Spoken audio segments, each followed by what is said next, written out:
Israel பாலஸ்தீன மோதல் October 7ஆம் தேதியோடு மீண்டும் துவங்கியிருந்தது. பாலஸ்தீனத்தின் ஹமாஸ் பிரிவினர் நடத்திய தாக்குதல் காரணமாக அல்லது இஸ்ரேலுக்கு ஏற்படுத்திய அவமானத்தின் காரணமாக இந்த போர் மீண்டும் துவங்கியிருந்தது. கிட்டத்தட்ட 17 ஆண்டுகளாக இஸ்ரேல் தனது கட்டுப்பாட்டுக்குள் மேற்கு கரையையும் சரி அதே காசா பகுதியையும் வைத்துக் கொண்டு அந்த மக்களை பல்வேறு சந்தர்ப்பங்களில் துன்புறுத்தல்கள் மேற்கொண்டிருந்தது. வீதியோரமாக அவர்களுக்கு செல்ல முடியாது, பாடசாலைகளுக்கு செல்ல முடியாது, அவர்களுக்கு உண்பதில் பிரச்சினை, உடுப்பதில் பிரச்சினை, அதனிடத்தில் குடிநீருக்கும் பிரச்சினை என எல்லா வேலைகளையும் எல்லா தேவைகளையும் இஸ்ரேலை நம்பியே மேற்கொள்ள வேண்டியிருந்தது. யாருக்கும் பாதுகாப்பு இருக்கவில்லை.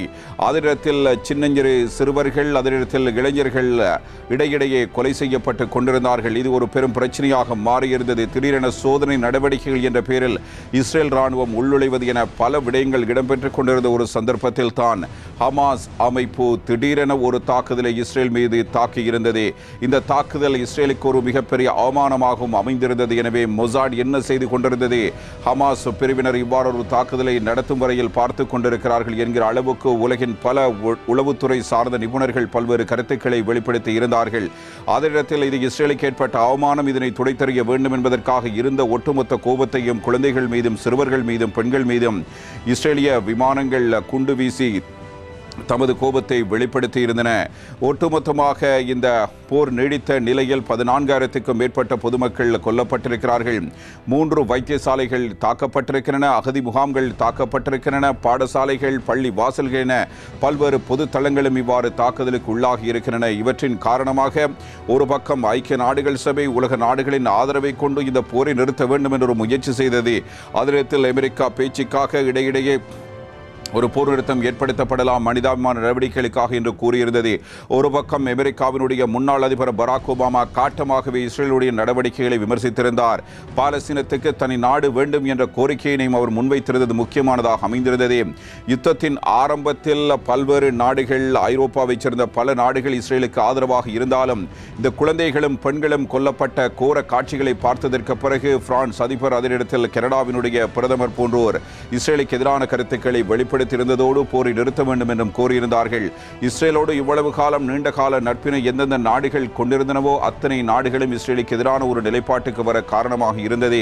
இதன் காரணமாக ஒரு போர் நிறுத்தத்துக்கு வர வேண்டும் என்ற வேண்டுகோளும் முன்வைக்கப்பட்டது.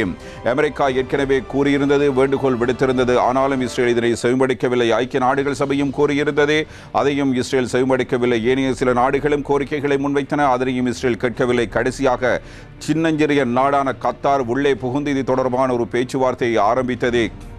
அந்த பேச்சுவார்த்தை வெற்றியளித்து வியாழக்கிழமையிலிருந்து போர் நிறுத்தம் வரும் என்று எதிர்பார்க்கப்பட்டாலும் கூட அதுவும் நடைபெறாமல் கடைசியில் வெள்ளிக்கிழமையிலிருந்து எப்பொழுதோ போர் நிறுத்தம் ஆரம்பமாகி இருப்பதாக கூறப்படுகிறது.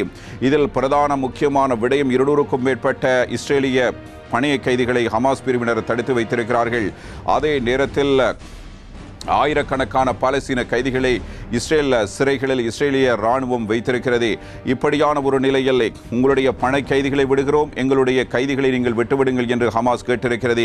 இருதரப்பு உடன்பாட்டின் அடிப்படையில் 50 இஸ்ரேலிய பண கைதிகளை ஆரம்பத்தில் விடுவிக்கவும் அதற்கிணையாக 150 பாலஸ்தீனர்களை விடுவிக்கவும் இருதரப்பும் இப்பொழுது சம்மதம் தெரிவித்திருக்கிறது. ஒரு நாளைக்கு 10 பேர் என்கிற வீதத்தில், அதாவது இஸ்ரேல் பக்கம் விடுவிக்கப்படுகிற பணைய கைதிகளின் அடிப்படையில் 5 நாட்களுக்கு 50 பேர் என்ற அடிப்படையில் 5 நாள் போர் நிறுத்தமாக இது கூறப்படுகிறது. அதே நேரத்தில் படைகள் அந்தந்த இடங்களிலே நடக்கும் எந்த மோதல் சம்பவங்களும் இடம்பெறாது என்றும் கூறப்பட்டிருக்கிறது. இது ஓரளவுக்கு ஆறுதலாகவும் அமைந்திருக்கிறது. ஏனென்றால் காசா மக்கள் சொல்லொன்னா துயரங்களை அனுபவித்து வருகிற ஒரு சூழ்நிலையில் அவர்களுக்கு ஒரு சிறு இடைவேளை கிடைக்கிறது. எங்கும் மலர் சத்தமும் மரண ஓலமும் கேட்டுக்கொண்டிருந்த ஒரு பகுதியில் இப்பொழுது கொஞ்சமேனும் மூச்சு விடுவதற்கு அவர்களுக்கு ஒரு வாய்ப்பு கிடைத்திருக்கிறது என்பதுதான் முக்கியமான விடயம். இதே நேரத்தில் ஹமாஸுக்கும் இஸ்ரேலுக்கும் இடையில் ஏற்படுத்தப்படுகிற இந்த இடைக்கால போர் நிறுத்தம் என்பது தொடர்ந்தும் நீடிக்குமா அல்லது மீண்டும் ஒரு யுத்தம் வருமா என்பது முக்கியமானதாக அமைகிறது. எது எப்படி பார்த்தாலும் இஸ்ரேலை பொறுத்தவரையில் இந்த தாக்குதலுக்கு பிறகான சம்பவம் அக்டோபர் 7க்கு பிறகு நடைபெற்ற யுத்தத்தின் பொழுது இஸ்ரேலால் பெரிய அளவு ஒரு வெற்றியினை காண முடியவில்லை என்று கூற வேண்டும். ஹமாஸ் தரப்பில் எத்தனை பேர் கொல்லப்பட்டிருக்கிறார்கள் என்பது இன்னமும் உறுதி செய்யப்படவில்லை.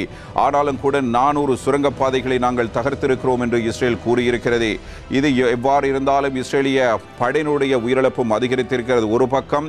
இஸ்ரேலுக்குள் புகுந்து பணைய கைதிகளை ஹமாஸ் பிரிவினர் எடுத்து வந்தார்கள் என்பது ஒரு பக்கம். அதே நேரத்தில் இந்த யுத்தத்தில் யுத்த தாங்கிகளின் ஊடாக வந்த இஸ்ரேலிய ராணுவ வீரர்களையும் இப்பொழுது ஹமாஸ் தரப்பினர் கைது செய்திருக்கிறார்கள். இது மேலும் ஒரு சிக்கலை பெஞ்சமின் நெத்தன்யாஹுக்கு ஏற்படுத்தி இருக்கிறது. உள்நாட்டில் மக்கள் கலவரத்தை ஏற்படுத்த முற்பட்டார்கள், போராட்டத்தினை நடத்தினார்கள். உலகின் பல்வேறு நாடுகளிலும் போராட்டம் நடந்தது. அதே நேரத்தில் இஸ்ரேலிய மக்களும் யுத்தம் வேண்டாம் என்று ஒரு கோரிக்கை முன்வைத்தார்கள். பணைய கைதிகளை மீட்டெடுங்கள் என்பதுதான் அவர்களுடைய நோக்கம். இல்லை, பணைய கைதிகளை மீட்டெடுப்பதற்காகத்தான் இந்த யுத்தம் என்று கூறிக்கொண்டுதான் இஸ்ரேல் இந்த யுத்தத்தை நடத்தியிருந்தது. எது எப்படியோ ஹமாஸ் கூறுகின்ற விடயங்களுக்கு ஒத்துழைத்து இப்பொழுது இஸ்ரேல் இந்த யுத்தத்துக்கு ஆதரவு வழங்கி இருக்கிறது. இதுவும் ஒரு மிகப்பெரிய விடயமாக பார்க்கப்படுகிறது. இதற்கு பிறகு என்ன நடக்கப் போகிறது என்பதுதான் முக்கியமானதாக அமையும்.